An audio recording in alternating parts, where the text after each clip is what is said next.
Everyone,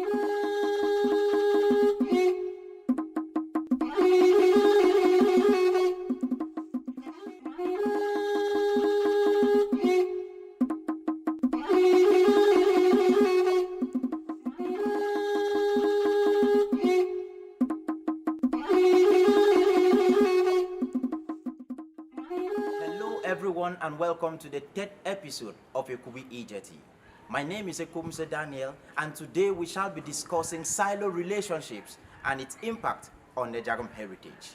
On the panel today would be Professor Ndoma Egba Roland, Dr. Lawrence Oba Mbangson, Professor Alice Ejagham, and Iyamba Saseku Honorable Agbonduku Eret.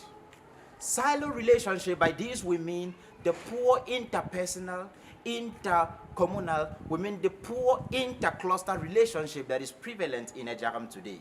And this has had negative influence on the identity of the Ejagham person. Like the boy on a swing in the poem by Oswald Mbuyise named Charlie, the child they cried, "Mother, where do I come from? When will I wear long trousers and why was my father jailed?" This question can be asked by an Ejagham child today. Where do I come from? What is my identity as an Ejagham person? How can I know my brothers and sisters far and wide divided in 2 countries, Nigeria and the Cameroons? And why are we disunited? This panelist shall do justice to this subject, and it promises to be a very interesting one. Come with me into the discussion hall. I have Professor Roland Ndoma Egba. He's a professor of medicine and surgery, and he has been a consultant for many years. In fact, the first Ejagham consultant, medical consultant for surgery. He has been a chair and a pro-chancellor of University of Bafemi Awolowo in Ile-Ife. He's a distinguished Ejagham son. Welcome to the conversation, sir. Thank you. And also I have with me Seseku Iyamba Honorable Agbonduku Eret. He hails from Inokun community in Ejagham, Cameroon. He is an Iyamba and has been an Iyamba for many decades.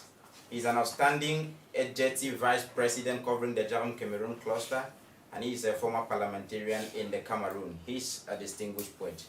You're welcome, sir. Thank you very much. And also, I move to Professor Mrs. Alice Ejagham on my right. She is from Kono in Ikoransa, Kwa Ejagham here, and she's a professor of educational evaluation and statistics, and she is currently the Director of Quality Assurance with the University of Calabar. She's also the Quality Assurance Advisor of Ejagham Journal and Book. You're welcome to the program, madam. Thank you so much. And also, I have Dr. Lawrence Oba Mbangson. He is from Nkwad 1 and 2 in Etunga. He's an ambassador of the United Nations, having served in many countries in Europe and Africa. He holds a PhD in law, masters in international relations, many diplomas, but like he says, none of this matters to him, like his identity as an Ejagham person. You're welcome to the program, sir. Thank you very much. Now let's go straight to the point, discussing silo relationships and its impact on the Ejagham heritage. Professor Roland Ndoma Egba, beginning with you, how did we get to this point of living in silo? Thank you for asking me. It's my pleasure to be part of this panel. But let's just assume that how come that we have continued to act in clusters instead of as a homogeneous people. Of course, remember we are basically a forest people. The impediments to movements in the ancient times meant that communication was not easy, and so ethnically developed in various groups. Now, for you to become a modern society, there has to be leadership enough to be able to integrate the various clusters that have developed hitherto. But for some reason or the other, we've not been able to develop that leadership that will take and unite the Ejagham persons wherever they may be. And I think that that is what has led to this silo kind of existence, which I hope that with the enlightenment that is coming on now, we'll be able to integrate ourselves. I don't want to go into the consequences and what we have lost by being as such, but definitely it's in our best interest to recognize that existing in silos will not lead us anywhere. If nothing else, it will continue to harm and hamper us. Thank you, Professor Ndomegba. Now, Dr. Mbangson, in your engagement around the world, have you been able to identify unique factors that actually breed silo relationship among people of a common heritage? Thanks for that question, and I'm very grateful to be part of this official engagement on cluster. My experience shows that there is a lot to achieve when you have what we call diversity. Diversity does not mean we are dividing ourselves. Cluster itself helps us a lot. I want to look at it as a positive thing. In many countries that I've traveled all over the world, it is because of this cluster that the name Ejagham has spread all over the world. If we were to be only one cluster, then maybe perhaps would have stopped in Akanga or would have stopped in Itung. Therefore, the Ejagham would have been just a very small, narrow gap. But because of the cluster and the spread of this cluster all over the world, wherever you go, you hear of Ejagham. Ejagham in Tanzania, Ejagham in Congo, Ejagham in Brazil. So the Ejagham cluster itself is a positive thing. The negativity will come in if we don't manage that cluster in a positive way. Thank you so much, Dr. Mbangson. Now, Professor Alice, in the Ejagham universe, women are upheld to bear the civilizing gift. What view do you have of women in relation to the prevailing silo relationship in the Ejagham universe? Thank you for having me here. For what you have asked, we know it starts from the family. The role of a woman cannot be overemphasized. Women are unifying factors, and so anywhere you find an Ejagham woman, based on the background and the training at home, we try to unite our people.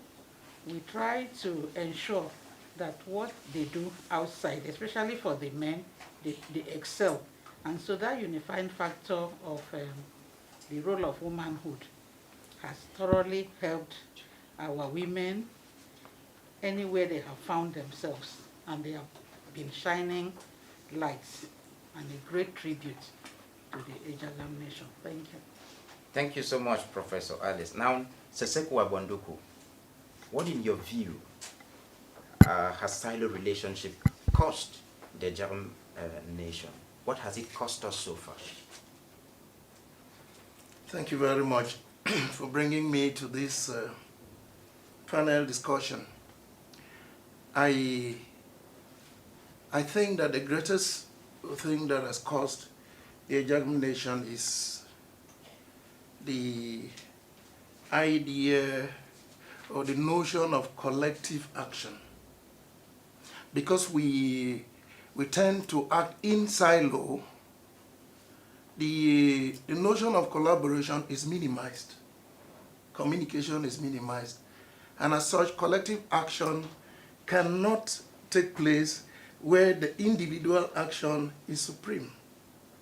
And it has cost us so much because we've not been able to create a mark as a group in politics, in the academia, in invention, and the mere fact that we tend to think of the individual and not the Ejaghamness of our person is quite a very big blow.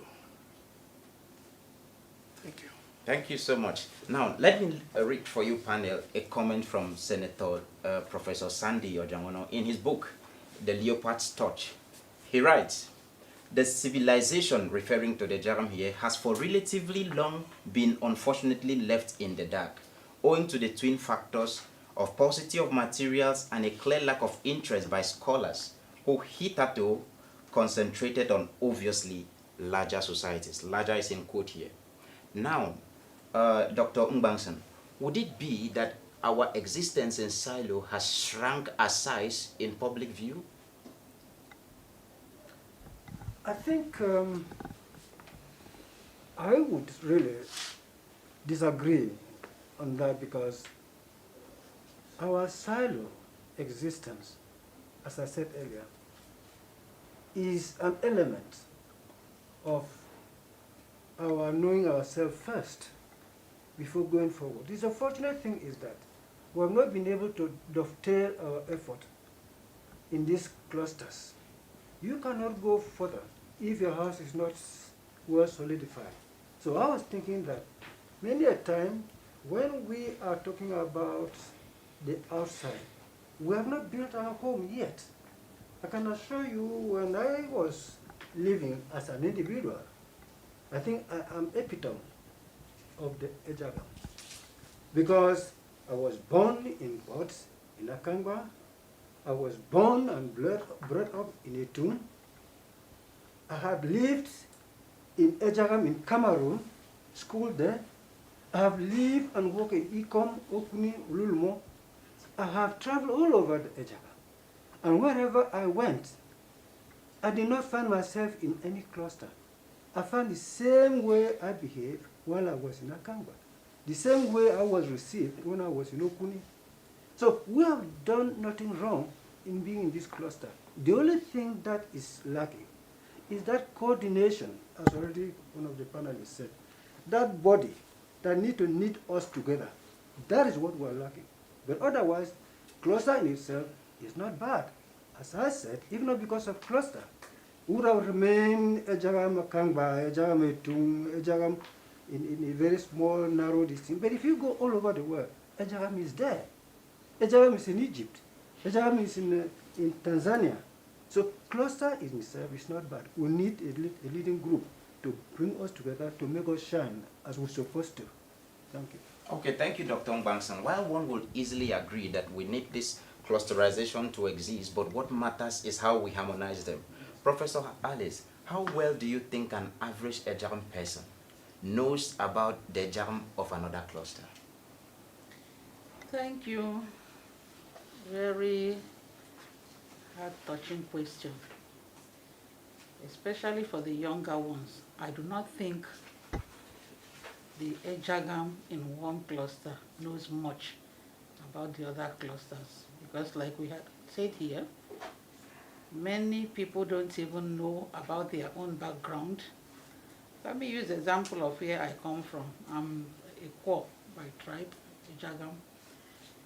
What we do to let our children know where they come from so that they can relate anywhere they go to in the world is the fact that every child is made to know first the family that you come from.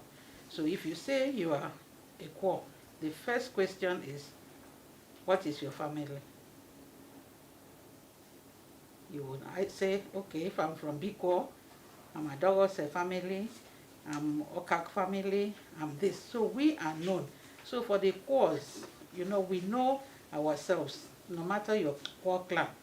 We do that to our children. We groom them that way and enable them to understand themselves better. So now, if others do that, know themselves, like one of us said, within, it makes it easy with the language factor also. Anywhere you find yourself, be proud to say, I'm Ejagham. And then that will help you understand. And there's so much work to be done in that area, because sincerely, we do not really know much about other clusters. And that is why this initiative of trying to bring us together is very, very commendable. Thank you. Okay, thank you so much, Prof. Now, Seseku, you were in the Cameroons, and over there you have 3 clusters. How well does an average Ejagham person in the Cameroon know about the other clusters, let alone the Ejagham in Nigeria? The situation of Ejagham as a nation, with the advent of colonization and the eventual establishment of international boundaries that kept Ejagham in Nigeria and in Cameroon, you know, without seeking far, you will know that it's already a problem. That makes it very difficult for Ejagham in Cameroon to actually integrate with Ejagham in Nigeria. I will let you know that some people in Ejagham, Cameroon, when you talk about somebody from Ejagham in Nigeria, the first thing they know about that person is not that he's Ejagham, but that he's a Nigerian. And within the three clusters, there is the difficulty in actually knowing and getting integrated within, say, the Nzamayas or the Ngunayas or the Obangs. Those are the three clusters. Why? Because this same silo mentality we are talking about is responsible for it.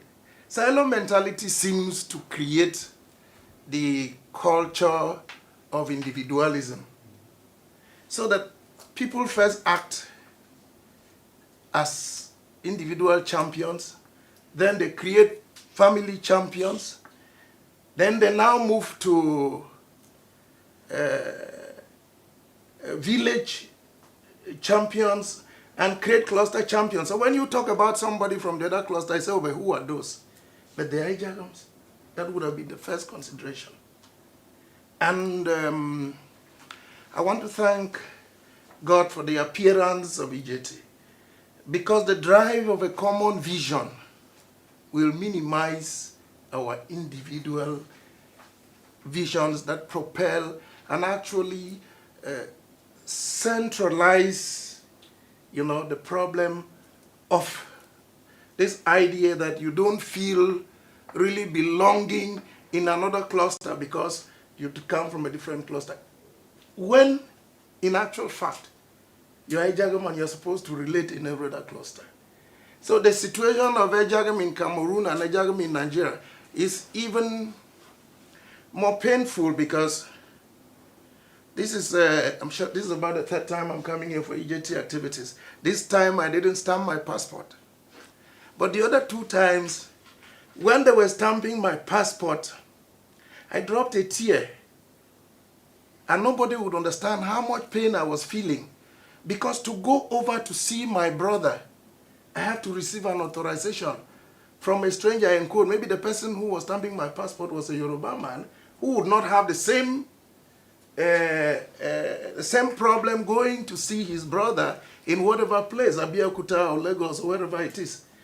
And it will be the same thing with you. When you want to go to the Cameroons, you will have to get an Ewondo man who does not have the same experience to stamp your passport in order to come across and see me. So these are the two elements that create a problem for our mutual come together as Ejagham people. And it is not small. And the vision which EJT is pushing, this collective vision, will give us some solace. Okay, thank you so much, Seseko. Now, to get a little bit specific with the context, Professor Roland, very recently, Professor Yvonne Miller and Dr. Ogowe made a publication on the state of the monolith, the Cross River monolith, which we know belongs to Ejagham Bako. Now, they identified certain problems that are associated with the preservation of this great ingenuity of the Ejagham people. What is done within the Bako cluster collectively to ensure that we preserve our heritage? And is there any collaboration with other Ejagham clusters to ensure that endangered aspects of our heritage are well preserved? Thank you very much. I don't know those who have seen the platform that our initiator created. I was in Canada and went to a museum there, and one of the best preserved objects there is the head of an Ejagham lady. I put that on the platform. Now, the first thing we should think about, if somebody took a picture of us sitting like this, will he be able to say that we come from the same cultural background? I mean, look at other tribes. Do we come from the same background? So the first thing is an identity. I was at a wedding about 2-3 weeks ago at Bikwo, very prominent Ejagham persons. And sitting beside me was a friend who has been a commissioner and all that. And I came in dressed almost as I'm dressed now because of frustration. And I asked him as we sat there, a thick dress is flowing and all that. I asked him, is there any way that anyone will look at any person here and say, this is an Ejagham person? There isn't. He agreed with me. At the most, because of how the person speaks, you may say it's from Bikwo. But it's, as an Ejagham identity, where is it? I'm happy that the language people, under her expertise, are trying to put in something. But you see, most of those who have tried to lead this Ejagham movement have started from a wrong premise. The politics and the power that will come from it are not the most crucial thing. The crucial thing is that I see an Ejagham person in London on the day that they say the Ejagham people should come out. I can identify him. That's when we begin to, whichever silo you belong to is irrelevant. It's totally irrelevant. So it's a question of leadership, building an intellectual core that can really look at this thing and see how we can bring ourselves together. The monoliths at Ecom and there, all those things, are important, but who is to motivate their preservation? When Professor Barker came and took Professor Erim then to go and do a PhD in Dalhousie, Erim is my first cousin, it was to use ethnographic totems to establish the origin of people. You can, following those totems, be able to say that we are Jarawa Bantus, coming from the depths of South Africa. But if we have no identity, if when we come out, you cannot tell where we have come from, what stock we are made of, just coming when the politics is near to say, a term nation, all these things, are sometimes frivolous, because we need depth. Our people need to sit down and look at it. Actually, if you take the Ejaghams from Oban till you reach Oban Liku, we are the largest in this state. So if we can identify ourselves, it's Ejagham Chongnabo, we will just take over the whole place. As long as you continue to play around issues and leaving the substance, which is how do we identify ourselves? How do we speak? Is there a central Ejagham coinage that will allow even those in the different clusters identify? The Igbos have a central Igbo, which is the one that they use to write books. So every Igbo person can read. But the Ogowe man is so different from an Afikpo man that you would not know that they are Igbos if you understand the language well. So I think that that's what we should think about. There's a lot of advantage as long as we identify our priorities. And the first thing is to set up an intellectual core that will go on to learn to identify the leopard. You understand? What Wole Soyinka and Leopold Sedar Senghor spend their lives fighting for. Should the tiger declare its tigritude? Or by its mere sports, you can tell that this is a tiger. Oh, that's fantastic, Professor. We got your insight. Now, let me turn to Dr. Ngbanson. You have heard Professor Ndoma Egba talk about developing a unique identity, even by appearance, for all Ejagham people. What is your view of this? I think it's a very good idea. Very, very good idea. The problem is how to implementation. You can imagine, for instance, if we want to identify ourselves in terms of clothing, are you now going to Ejagham in Cameroon with the three clusters there to make them wear the same attire, color-wise or otherwise, as those in the clusters here in Nigeria? And what about the clusters outside the country, Nigeria and Cameroon? What do we do with those people? What I'm trying to say is that outside manifestation of who you are in terms of clothing is good. But the main important thing is here in our cycle. When you say you are an Ejagham, irrespective of what you wear, irrespective of what you eat, let it start first of all in your cycle. And then it start manifesting itself in so many, many, many areas. I will give you an example. I went to Greece, Thessalonica, and I saw the way our delegation was received at the airport by children of just 4 years.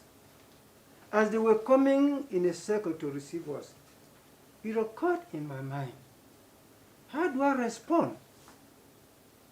I started with a step of dance as Ejagham people, going like this. It corresponded with the way they were as well dancing. After the occasion, I asked them, where did you get this type of move? Started the historical thing, how they came from, and can you imagine? We came from the same origin. So what I'm trying to say is that clothing to manifest yourself is very good. It's easy to identify because otherwise I'll be wearing a tie. Where does a young man wearing tie and coat all the time? It doesn't work. But the problem is how to make this thing unify around all the Ejagham areas. And that is why I said, let it start with their intellects. If you say you're an Ejagham man, whether you're under the sea, whether you're in the sun, you must behave. You must behave definitely as an Ejagham person. We talk about leadership to lead us. The leadership itself is not there. And that is why I concur with my panelists, yeah? That ETZ has done a lot. Has done a lot. It is a first step we're taking. If this first step is taken and taken solidly, we'll get there. Rome was never built in a day. So we still have a long way to go. But this first step, we should hold it tight. I remember when I came on holiday, I think it was 1990. Somebody told me a story where our Ejagham brothers in the Cameroons were supposed to have a meeting, a general meeting, somewhere. I don't know whether it was in Ikom or somewhere in Mfum. That meeting was shattered by the politicians who were believing that, oh, the Ejagham Nigeria want to grab Ejagham Cameroon and become part of Nigeria. And that was how that thing stopped. We are now starting afresh. As we are starting this thing afresh, we should take into consideration that you are an Ejagham, and you were born Ejagham, you will die Ejagham. You should start from here. If you plant it there, nobody's coming to remove it. Politics will never remove it.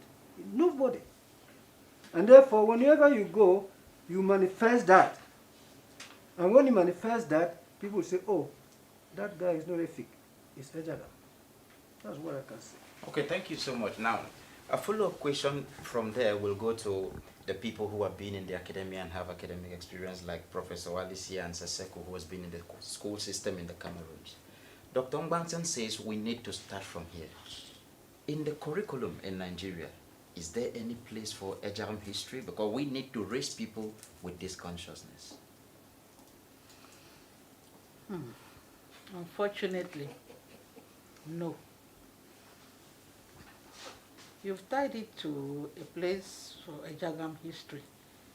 The issue of even the history of Nigeria has been eliminated from Nigerian school curriculum. And it's a dangerous thing, very, very dangerous. People that do not know their identity, their history, you can lead them to anywhere without their knowing. Now, if we must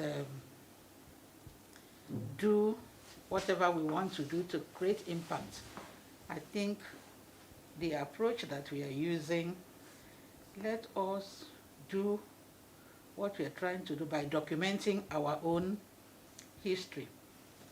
We document it, we put it out there in the world, and let people read us.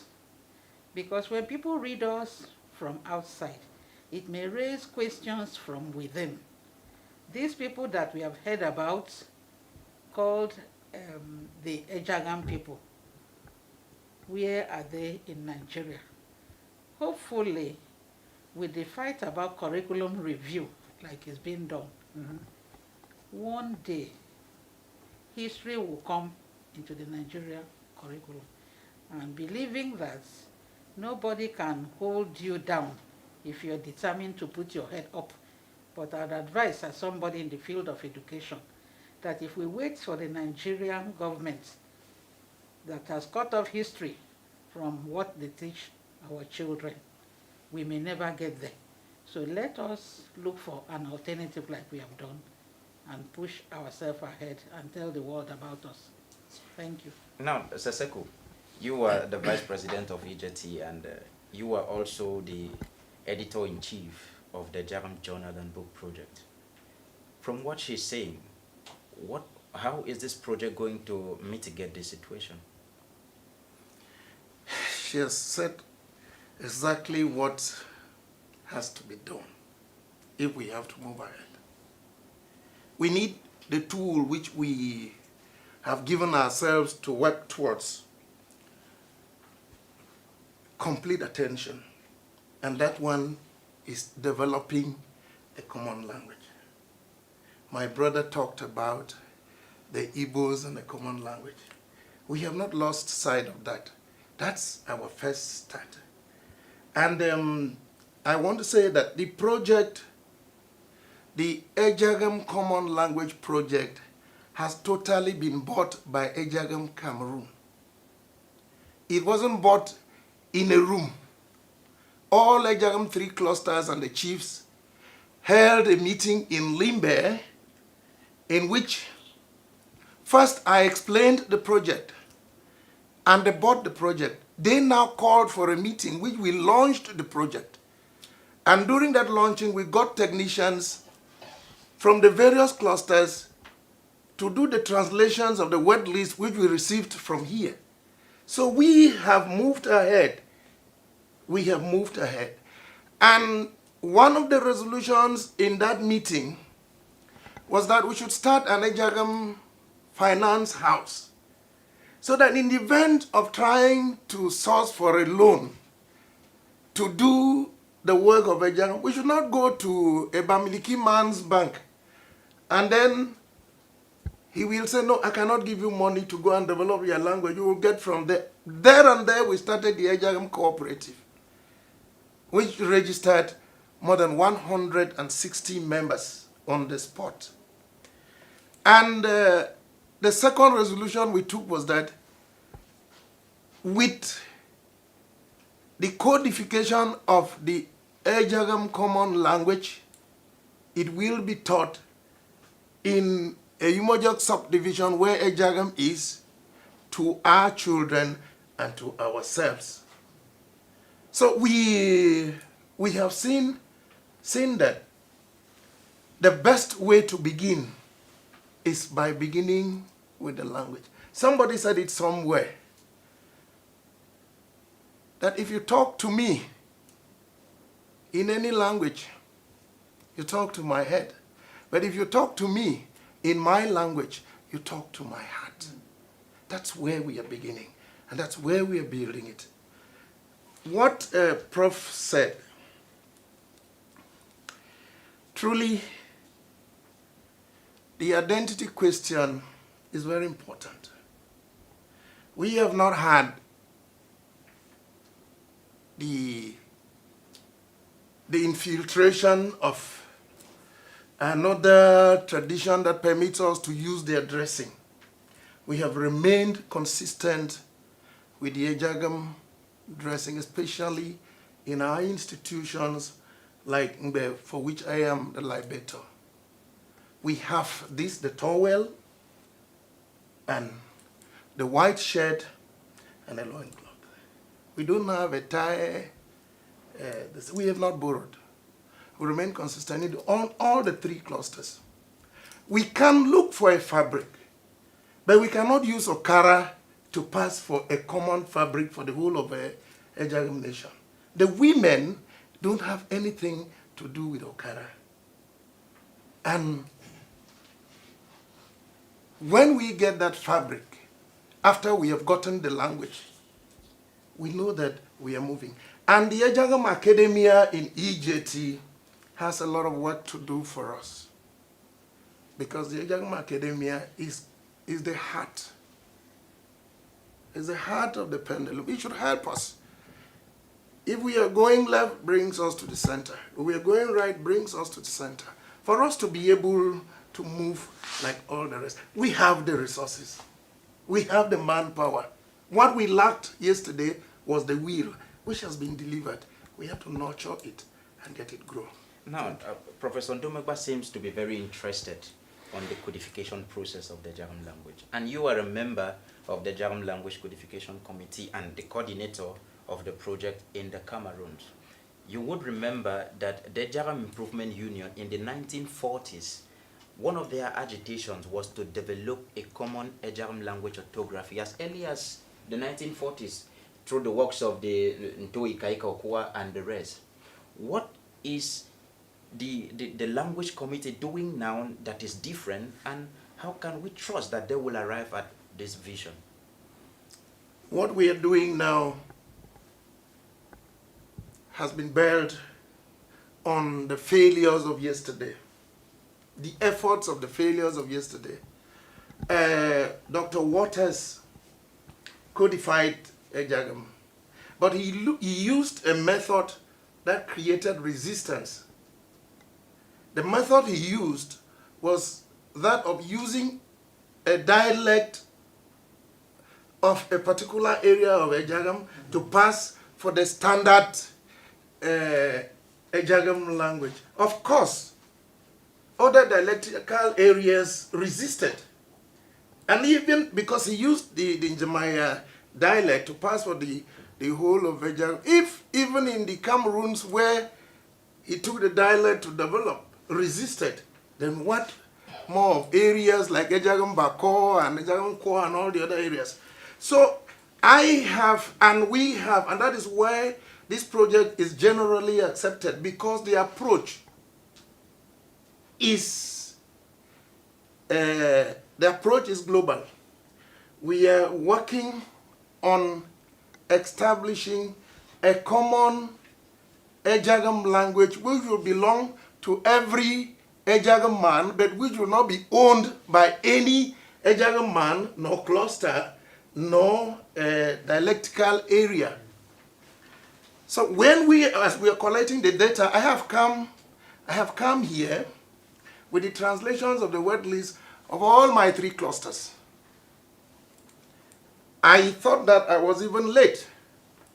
My people in the Cameroons were pushing me, you have to go with this thing quickly because you know our brothers in Nigeria are very powerful, they have more intellectuals and all that. So carry this thing and go. It is here that I've come and discovered that we had not only been highly motivated towards this project, but that we have even moved faster. So I am asking, using this platform, in front of my eminent brothers and sisters, that you started, generally a big brother should start. And your junior brothers or your small brother in Cameroon has seen the light and is following. Please don't put out the light. Okay, thank you so much, Seseku. Now, there is something that strikes me personally about the Ejagham experience today. It is the refugee question. We know there is an unrest in the Ejagham region of the Cameroons, and many of our brothers and sisters have fled, and they are currently in Ejagham of Nigeria with the refugee status, and their condition does not really reflect that they are with their brothers. Dr. Ngbangsen, you've traveled around the world and engaged with cultures. What do you think is responsible for this? You know, the issue of refugees is my bread and butter anyway. Refugees leave their abode in their countries of origin or area of origin, not because they wanted to do that, but they were forced by circumstance to leave. And when they do leave, some of them leave without any identity, no passport, no identity card. Some of them leave even without a loincloth. And so when they arrive in the new land, they are just subjected to the host community. Unfortunately, we have spoken to my counterparts who are here, leading United Nations High Commissioner for Refugees, that look, we have norms and practice on how to treat these people. I will not advise, and I still stand on that we shouldn't have refugee camps where the refugee, when they come to, as they come to Nigeria, they shouldn't be put in camps. Because I've seen what people are going through when they are in camps. Dadaab in Kenya, people are dying in camps. So when they come, I advise them, as the Ejagham people are coming into Nigeria, they're coming to their own people. It would have been nice if the host community can assimilate them. And then the organization should empower the host community to receive them.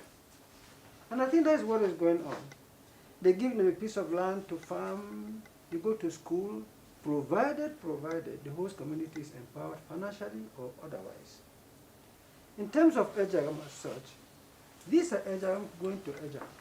You remember during the Nigerian Biafran War, many of our Ejagham people left Nigeria here to Cameroon. I don't know whether that's one of the reasons I was also moved to Cameroon, I don't know. But we were received, we were there, not as strangers, but we went home, we were just going home. The chief of Moyuka is from Port, my uncle, Tendifon Ojo. And so all the Ejagham who are there, they were not regarded as refugees, please. They were regarded as Ejagham in their own land. When I was lecturing at the University of Calabar here, when the Ejagham come from the Cameroons, I'm sorry to say this, but I have to say it is a fact. We received them as Ejagham, and they were treated as such. So we are saying that let the refugees who are here from Ejagham Cameroon to Ejagham Nigeria not be regarded as a real name of refugee as such, because refugee, when they go to a new land, they are just treated as newcomers, as some of them look upon as criminals, and they treated them that way. We should treat them as our brothers and sisters coming to us. Whatever, and again, you know the Ejagham culture, they better prefer to sleep hunger than a foreigner or a visitor to sleep hunger. So, but now when these people come, whatever little thing they have, they share with them. The only thing the United Nations High Commissioner for Refugees should do is to empower the host community. Give them something. Give them fertilizer. Give them money to buy land. And then they can live at home until time reach when they want to go back to the various countries, various areas of habitation. That's what I can say. Thank you, Dr. Ngbangsen. There is no doubt that there is an identity dilemma within the Ejagham experience now. Because from what you've said, in the time past, Ejagham Nigeria receives Ejagham of the Cameroons, and this relationship was going symbiotically. Now it is no longer the same. The evidence at hand is saying otherwise. And I think this is the reason in the Ejagham Tradition talk show which held in 2019, one of our own respected son from Bako, Mr. Igbearuku, NMI, he decried that what we have lacked recently is an identity, unique identity for the Ejagham person. And he echoed in strong words that what Ejeti is doing is to give us this identity. Professor Alice, having understood the context of Igbearuku, who is saying that what Ejeti is doing is to give us that identity, what is your view of Ejeti's activities now, and where do you think it's leading us? I must say, thank you so much. I'm really elated, like I always said, that this is happening in my lifetime. A people without a leader, it's a lost group. Thank God for the opportunity of having EJT that have volunteered to lead in this direction. And I think by trying to capture that mandate and allowing it to sink in us, what the vision and the mission says, and we take that home as a lesson to our different clusters, ensure that we transfer that same information and ensure that others follow. We let them see the need. I think it is something that EJT will be remembered for, and posterity will never forget that the time was that people stood up to give the needed leadership. Thank you. At this point, we'll take a comment or a question from our audience. So we'll begin with Reverend Father Ignatius Itita. He is from Nigerian community in Nakamba and currently the parish priest of St. Francis of Assisi Parish, Akwabokunene, Itabakasi. Father, please. I wish to thank EJT for the enormous work. I also thank the panelists, especially Professor Ndumegba, for his comment on identity. It is what I like. I am here because I'm here on this garment, and that is a very simple way I've used to identify me as a Reverend Father.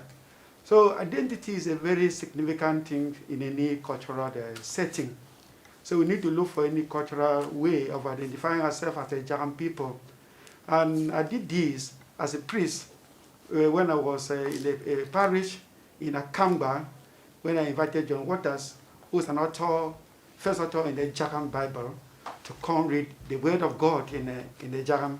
And when I did that with the wife, it was a very big spur for all the Ejagham people there.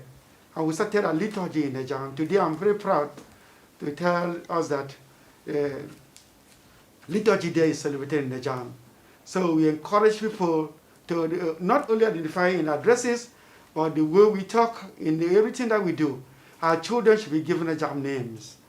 And then Ejagham should be taught mostly to our children, and they should teach them how to speak Ejagham. And the genealogy kind of life should be told to our children. Thank you. Thank you so much.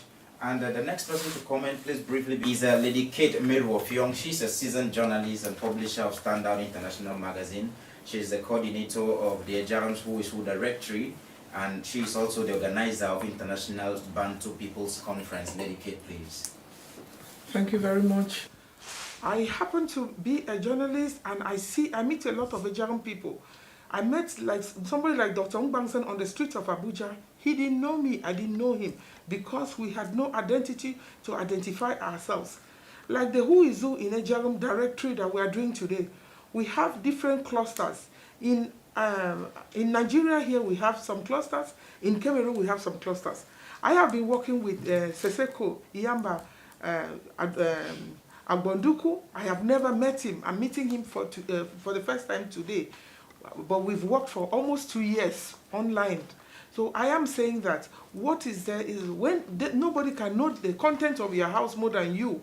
We have different representatives of clusters. If we do that, then this identity we are talking about, this unity we are talking about, the people representing the clusters should be able to inform themselves, their people, and bring Ejagham people to the forefront. Thank you very much. Thank you so much. Lady Kate of here, thank you so much. And then the last comment will come from Mr. Charles Ekpo. He is from Edinburgh here in Kwo and holds an MA in Peace and Conflict Studies from University of Ibadan. He's a young visionary fellow who founded History for Nation Building Initiative and a very promising and passionate researcher. Charles Ekpo, please, briefly. Okay, so it has been a very instructive discussion, and I've learned a lot. And as a scholar of racial studies, I've been able to group some of the major contributions into some different categories, and the best, illuminate the variables that make up an ethnic identity or a nation based on, the primordial identity, which may have to do with language, kinship, tradition of origin, and the rest. But by the discussion, it seems the variable of language has been placed on, the absolute pretext, and that seems to exclude those of Ejagham who doesn't speak the language, but are by kinship and every other variable, Ejagham. So how do we seek this inclusion out of, an exclusive variable of language in defining a group of people?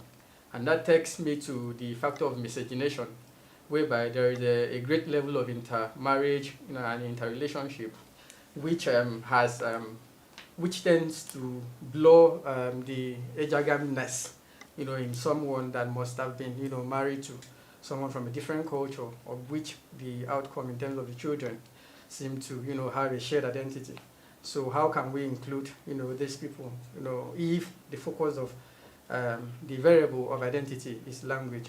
And also the issue of clusters. Are we really interested in the macro, in comparison with the micro? Because there are some other Ejagham clusters within the major clusters, like we have here in Calabar. You have some in Apabuya as well. So that very macro and micro level of clusters should be, factored in the analysis. Thank you. Thank you so much, Mr. Charles. Thank you so much. Now, dear panelists, in just 1 minute each, you are going to react to what they have said, but that will actually be your parting comments for the program, because we cannot exhaust this discussion today, certainly not. So I will invite Seseku Abonduko to first, in just 1 minute, react to the comments you've heard so far. The first two comments are a celebration, but I will comment on what the researcher has just said. The problem you have is not akin to you alone, and that problem you have is the reason for which EJT is existing. I have my children. If you listen to my interview some time ago I gave here, the first children I had, I didn't have a lot to handle. I brought them up completely in Ejagham, but the children who came after that can't speak Ejagham, but you can't take them away from Ejagham. The other thing is, there are cultures that are very conscious about their existence. Efik is one, and they have done a lot of work to erode our own existence as Ejagham people. And that is it. And as you say, very few, it is not only Asabanka and the other place you called, where you live, Ifeta, which have that problem. We have the problem in Ejagham, Cameroon. There are 2 villages in Ejagham Obang that have been assimilated into Basosi. When we were in parliament, we fought to get them back. But the one thing remains very interesting, that the people of those villages say that we are Ejagham, we are not Basosi. Just like you are saying that, no, it's part of the fact that I speak Efik, because I was brought up in Efik. I am Ejagham, and I know my stock. And as you drew from what Professor said, you can identify your family. That is very important. What we are trying to do, all of us, there's nobody who is free from this blame. Those of us who were there before now, who have not been able to create that awareness, and those we have brought as children and brothers, that we couldn't also cause them to get into this awareness, we are guilty. But we cannot act micro. We will have to act macro, so that our attention to what we think has eluded us for a very long time will be complete, it will be holistic. I think that answers your question. Absolutely. Thank you so much, Aseko. And Professor Ndoma Egba, just very briefly, for want of time, can you react to the comment? Well, I congratulate the young man for having the opportunity to raise his point. If you imagine that Putin went into Crimea because the Crimeans insist they are Russia. That's right. Crimea. So even internationally, those problems are there. But to come more to the practical movement of this from one phase to the other, I want to advise the publicity by this group is still very, very minimal. Number two, we have got to be macro, not micro. Let everything that generates from now on involve as many of the silos you have identified as possible.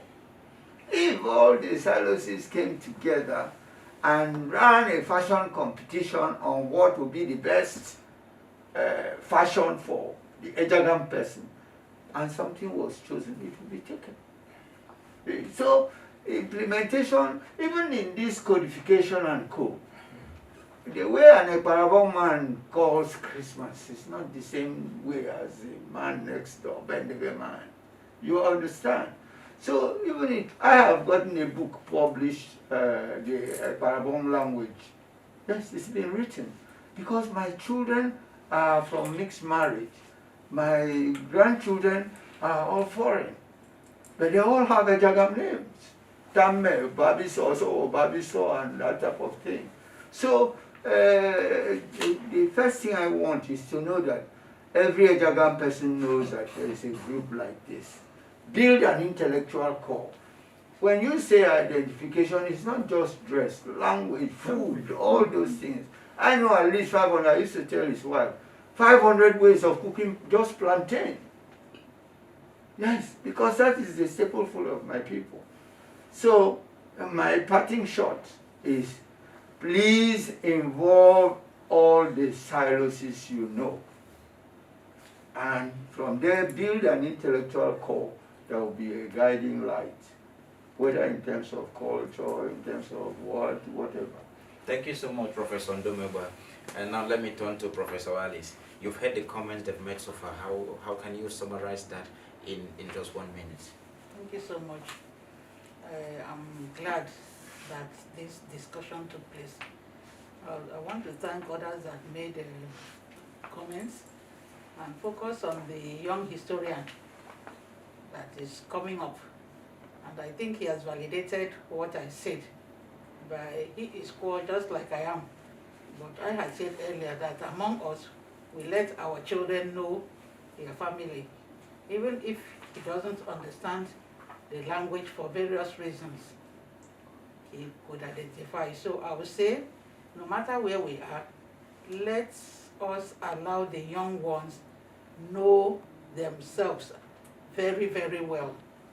Let them know their immediate environment and community and everything about them.